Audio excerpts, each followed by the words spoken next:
We're here with Stephen Bruce. We're in a studio. And Stephen, can you tell us and show us maybe a little bit about your process working with copper? And it seems we're in a restaurant, or what's happening here? It's funny you say that. There was an article in the New York Times in 2011, maybe, and they were talking about reuse. And they were talking about a studio I worked at. It was in West Oakland called American Steel Studios. And the article was about reusing space. But they figured since they were talking about reusing space, they interviewed me and another artist who were repurposing our careers. We now had different careers. And in the article, in the background, there's a picture of me and I'm talking. In the background, you can see some barbecue sauce, some hot sauce, some condiments. And everybody would comment to me, looks like you had a picnic. I tell people I paint with acid. I need something acidic. Doesn't matter whether it's ferric nitrate or muriatic acid. I need some level of acidity. So I could use. So there's some hot sauce on the table here, but I just bought. Do you have a food license for this place? I don't have a food license. I don't have a culinary license. People usually ask me, well, what's the difference? Isn't it all vinegar? Well, nothing is all anything. Whatever this pickling mix is, gives me a different tone than something else. And if I mix this with hot sauce, I could create a richer tone of something. And so, that's not to say that I don't use chemicals. The piece that I'm working on right here, that I'm about to take off the table,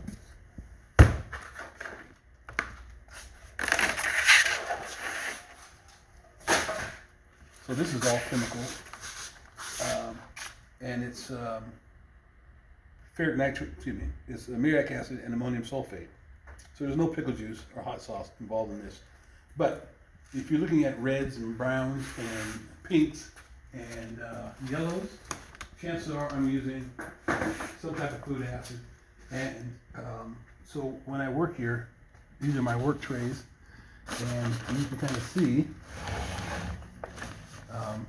Some of these are things that I collect.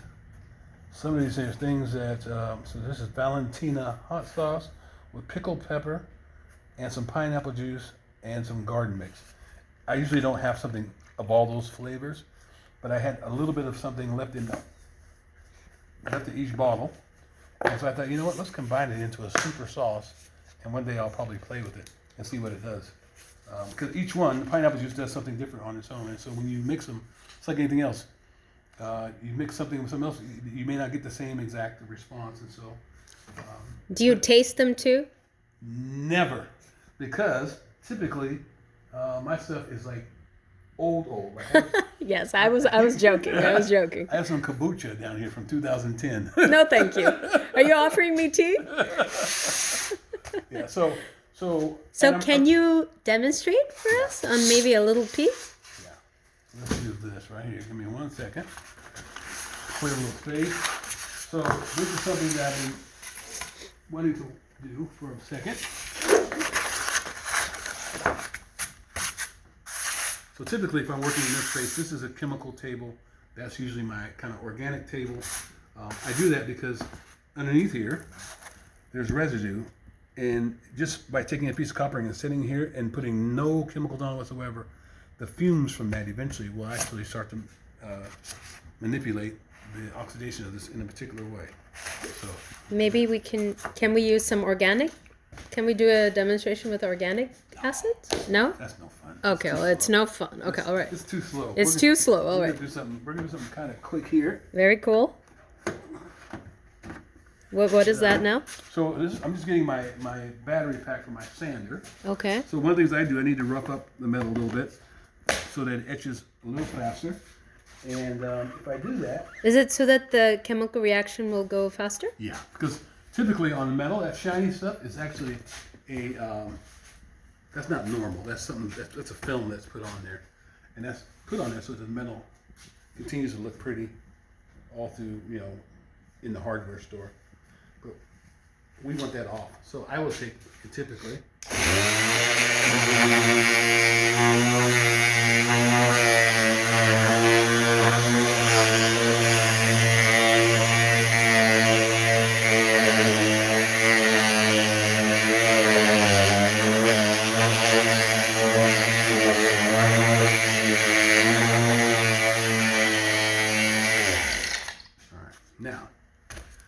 I've sanded, it's just kind of break the surface of the metal a little bit. And this particular process is probably not as critical because I'm gonna rely on some impurities on the metal to give me the response that I want. So, all right, I was gonna put it on a tray. So this is muriatic acid. It's what acid, sir? Muriatic acid, and but it's really diluted. So it's about I'm gonna say 5 ounces to about 2 liters of water. But the copper is so sensitive that I could create color with just the sweat from our skin. So if you took and rubbed your hands together until they got nice and balmy, and put your hand on here, if we came back later today, it'll actually have a different color. And so in this case, I'm actually doing a 12 by 12 piece. Right now it's sitting at 12 by 18. But we're gonna lose when I fold this. It's actually gonna change. And I tell everybody, nothing happens fast, but this is maybe a little faster in some processes. All right. So I'm gonna go do something.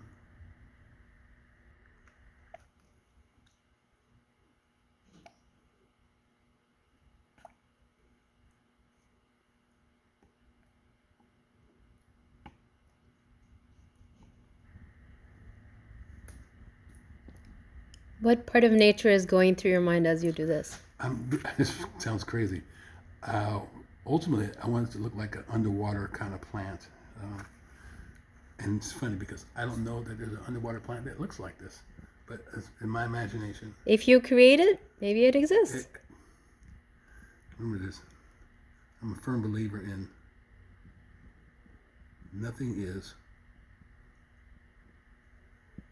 That's it. That's it.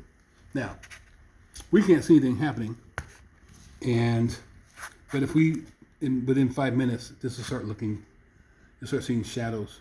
Will start happening, and ultimately, wherever you see this moisture, it's going to turn chartreuse. So if we came back, it would look kind of like that sander there, that color, that greenish tone. And I'll let it sit until tomorrow, and then tomorrow I'll start treating it with the color that gives the blues. As the blue chemical, which is a fertilizer, reacts with the copper, that chartreuse color is going to turn that cool blue tone. And ultimately, I will end up with a piece similar to. Let's see if I have one over here. That one close. No, I'm really worried. Oh yeah, here we go.